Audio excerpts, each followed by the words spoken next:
you are a foreign policy guy, but you have written now a book about the United States, Bill of Obligations. We're all familiar with the Bill of Rights. Your book is the Bill of Obligations. Why write a book about the United States right now? Well, as you say, I am a foreign policy guy. I plead guilty. If you're worried about national security, though, the biggest threat, I would argue, to American national security right now does not emanate from China or Russia or North Korea or Iran or the climate, as significant as all those threats are.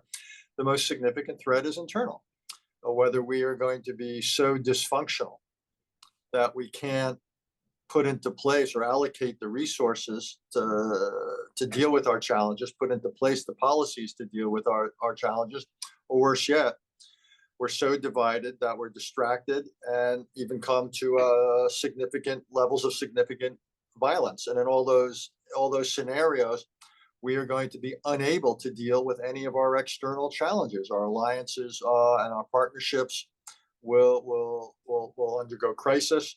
Our foes will see opportunity. So again, the last 75 years, which I think has been a remarkable run of history, not perfect, but remarkable by any comparison, happened because the United States was able and willing to play a consistent, outsized role in the world. The greatest threat to our ability and will to playing that role now are our domestic divisions. So yes, I think this is the biggest national security crisis we have, which is why a foreign policy guy, as you put me, came to write a book about American democracy. So it's called the Bill of Obligations, which I assume is the other side of the coin of the Bill of Rights. Explain the thinking behind that. You got it. It wasn't subtle. Subtlety is never a good idea when it comes to books or book titles. Yeah, citizenship is a coin with two sides, rights and obligations. Rights are central to the American experience. The Bill of Rights were necessary in order to get the ratification of the Constitution through. But as we've seen, rights alone do not a democracy make. Rights inevitably come into conflict, whether it's debates, say, about abortion, a woman's right to choose versus the rights of the unborn, someone's right to bear arms versus someone else's right to public safety. I could go through a long list. The question is, what do you do when rights inevitably come into conflict? How do you avoid gridlock, like we often see in Washington? Or worse yet, how do you avoid violence?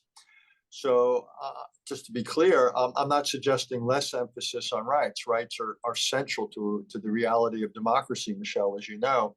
I'm simply saying that we've lost sight of obligations that you and I have to one another, that anybody on this Zoom has to the others on this Zoom, and the obligations all of us have to this country of ours. And if American democracy is going to survive, if it's going to thrive, even better, it's only going to happen if we rebalance the citizenship coin, and rather than having an exclusive focus on rights, we introduce an equal focus on obligations. Be informed, get involved, stay open to compromise, remain civil, reject violence, value norms, promote the common good, respect government service, support the teaching of civics, put country first. Which of those are the most important obligations? Well, if Thomas Jefferson could have joined us today, unfortunately, I gathered he was busy, he would have chosen be informed. It's the reason I made it the first, that more than anything else, being informed is the foundation for citizenship. We want citizens to be involved, but we want them to be involved in an informed way. We're a representative democracy. We have to hold those with political authority to account. Again, it requires an informed citizenry to do that. So I put a great emphasis on being informed and being involved. Democracy is not a spectator sport. Lots of the obligations you mentioned are behavioral, if you will, attitudes, norms, and so forth. Putting country before party or person. It's actually sad that I had to mention that, but yes, it's essential again as a perspective. And if you think about it, we can all think of a few examples of those who do, but we can also think of quite a few examples of those who do not. My own two personal favorites, though, come just before that. One is to get civics in our schools. We are failing to explain why democracy is valuable and what it requires of its citizens. And we risk losing the benefits of our democracy if we don't make the case for it. School is not the only place, but I would argue it might be the best place to make the case for American democracy. And then public service. Very much, you and I won't speak you up. I'll say I am of a generation that heard JFK's call and ask not what your country can do for you, what you can do for your country. And I believe public service is essential to build connections between Americans and their country, but also to build connections between Americans and other Americans. We now lead such separate lives. People are in this or that church, this or that zip code. They're on this or that social media site, and increasingly Americans don't have common experiences. So we're not learning our heritage. We're not picking up the DNA of democracy in our schools, and then we lead separate lives. So why should it surprise anybody that the fabric of this society is increasingly being torn? So yeah, I want to try to help fix that. What do you think is the most difficult to achieve? That's interesting. They're all difficult. It's ironic that being informed is difficult. You would think it would be easy, where you can go on the Google machine, or you've got more stations than you and I can count. On the other hand, that's in part what makes it so difficult.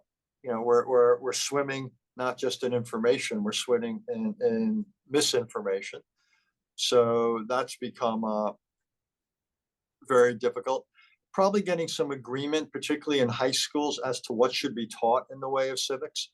Education has gotten not just politicized, but even weaponized. So I am many things, but I'm not naive. But I think getting approval or consensus around that will be difficult. So those are two that strike me as important but difficult. Being a longtime journalist, the being informed part, when I see how there used to be this notion and this goal of objective journalism in the United States, which was pretty unique to the US, actually, and how that is just slipping away, seems to me to be something that makes that particularly difficult. Yeah, there used to be a church-state relationship between the editorial page and the news pages. That wall has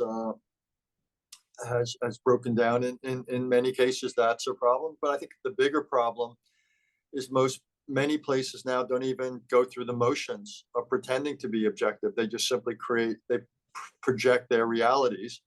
And then the problem is we live in an era of what I would call narrowcasting. I grew up with broadcasting. You had a couple of national networks and so forth.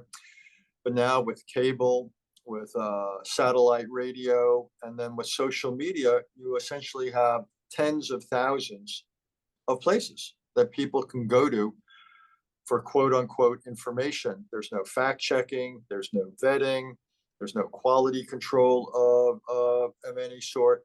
So it's a dangerous moment, because democracy doesn't take place in a vacuum. It takes place in a context.